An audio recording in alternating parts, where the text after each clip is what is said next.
What's up, everybody? This is Dr. Nick with Leverage Media, and today I want to talk to you about the changes that are afoot at Facebook. So if any of you follow Facebook news very closely, or if you are running any level of advertising on Facebook, you may keep your ear to the ground on this type of stuff. But Apple recently updated their security settings to where if you have an iPhone and you're using, the iOS, I think it's like 14.5, and you use I think it's Safari. What is it they use? Whatever their browser is on their phone. That they are basically defaulting to not allowing apps to track you across the internet, other apps, and that has got a lot of Facebook advertisers nervous. Now, is it going to affect local chiropractors as much as it's going to affect like a worldwide e-commerce brand? No. The tracking and the lack of retargeting that people are going to be able to do, it's going to limit a lot of the options that were available before. It's also going to limit a lot of the Facebook's ability to know about what it is that you care about, changes in your life, things that you're newly interested in. Facebook has a lot of data on you now, and it's going to basically be about the same. Like if they know you're a chiropractor, they're probably going to know you're a chiropractor for forever. And it's not like, I don't think that they're going to be losing any of that data. But as time goes on, as your life changes, as like maybe you are single now and then you get married, then you have a kid, as those changes start to happen and you're not as active on Facebook as you once were, they may not know as much about you. So again, for a local chiropractor, is that going to make the biggest difference? I don't know. For local Facebook advertising, there isn't that much targeting that goes into it. When you're dealing with a limited amount of people, the more you filter it down, the more expensive it becomes, the more you run out of people, the more you kind of exhaust the audience with the offers. So most of the advertising that I would guess that 95+% of you are doing won't be affected that much by Facebook or by these changes with Apple and Facebook.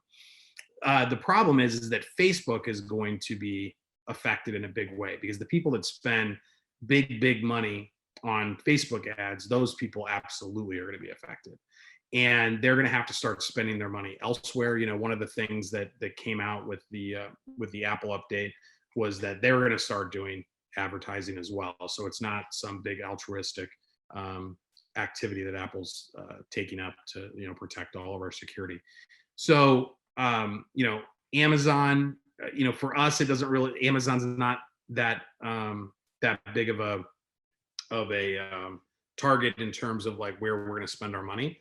But maybe they start, if somebody's looking for a back brace, do they have chiropractor ads running for that? And I mean, I think some of that is like possible now. Actually, it's just nobody really focuses that much on it, and Amazon doesn't really focus that much on it.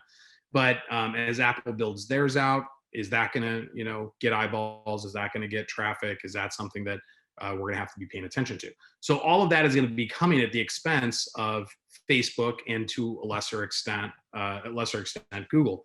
So I can't remember what the most recent numbers were, but I think it was Facebook and Google maybe brought in like 70% of the total advertising dollars that are spent. And that may be just digital, but it might be all, no, it couldn't be all advertising, because television is still pretty expensive. But anyway, those are just by far the two huge elephants in the room.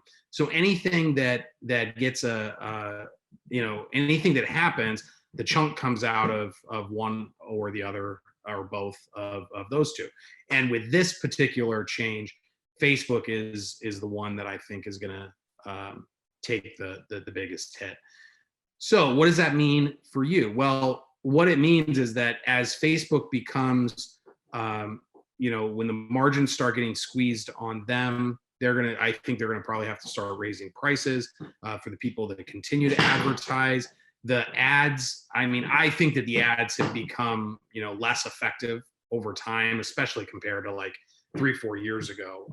But even like in the last 6 to 12 months, like around the election time, things just went like crazy. I mean, ad accounts getting suspended, you know, things getting,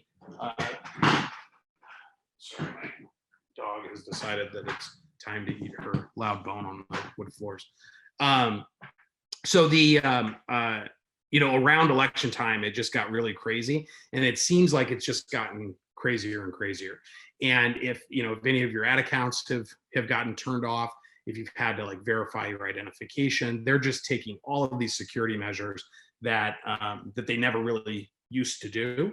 And and a lot of this is just happening because, not because like some, you know, Joe Smith is sitting in, you know, Seattle, Washington, turning your ad account off. It's just these algorithms are just hypersensitive right now, and it's just becoming harder and harder. And if you're just a little tiny, not even like a tiny fish, you're like the food that the tiny fish eat in Facebook advertising world. So if there's any type of discrepancy, you're not going to get any you know, shadow of the doubt on any decision. So what does this all mean for your Facebook ads? Well, if you are running, you know, the $21 new patient special, not only is that going to become harder to turn into new patients walking through the door, people signing up for care, but it's going to get more expensive as people leave Facebook more and more. You know, you're kind of left with the people that are not always the most qualified. You know, it's as things have kind of bifurcated along political lines. You know, I feel like you know, liberals are more likely to be on things like Twitter, maybe Instagram. You know, there are new alternative platforms being built for conservatives, and so it's kind of like how cable, it's basically like what network television was at one point, where it was ABC, CBS, NBC, and Fox. And then when cable took over, everybody can go find their little corner of the world that they can focus on. The numbers are much smaller on, say, a Fox News or an MSNBC or a History Channel or the Food Network or HGTV. The numbers are smaller than they used to get, you know, for just like any random show on any of the 3 major networks. But the people are, you know, locked into that. That's what they watch. I mean, I can't remember the last time I watched a network television show. So I think that's going to happen with social media, with digital marketing, to where if you want to find, and this is more on like the national scale, with local, it's going to be a little bit more difficult, because it's just like how television is harder now for local, because you have to like choose like this one little segment that you're going to focus on. But as things start to bifurcate, not bifurcate, but as they start to spread out across all these different platforms, the big national spenders, they're going to have to start spreading their money around elsewhere. So you're going to have less eyeballs on your advertising. You're going to have more expensive ad costs, and you're going to have people left on the platform that maybe aren't always our most qualified patients. So what is the solution to that? Well, the idea is that you want to be adding value. You want to be on multiple channels so that you're not wholly, you know, dependent on Facebook. You're not wholly dependent on just running a bottom of the funnel conversion ad. Now, do you need to be on every single platform? No, I still think we're years away from, like, I mean, Facebook, Instagram, YouTube, Google, those are still like the massive players in the space. And on a local level, that's not really going to change that much soon. So you still need to focus in on those, but you need to be putting out more content. You need to be working on your websites, because the website is the thing that you can actually control. No matter what happens, people are still going to go to websites. They're still going to be looking into businesses before they do business with them. So making sure that you're doing good written content, good video content, you're making it look professional. You're making it look great. You're running ads when people are looking, for that pull marketing. You're running ads to get in front of people where their attention is, so that push marketing. And you want to make sure that you're just keeping up with where the attention is moving, where the search is happening. But as long as you get into the rhythm and you get into the practice of creating good quality content on a consistent basis, no matter what happens with any platform, you're always going to be in good shape, because no matter what platform it is, they always want relevant quality content from experts. So the more you can be that, the more you can do that, the more you're going to win. So hopefully this helps. Facebook is a crazy beast, and it's only getting crazier. So you need to start diversifying now. So hopefully this helped, and we'll see you on the next one.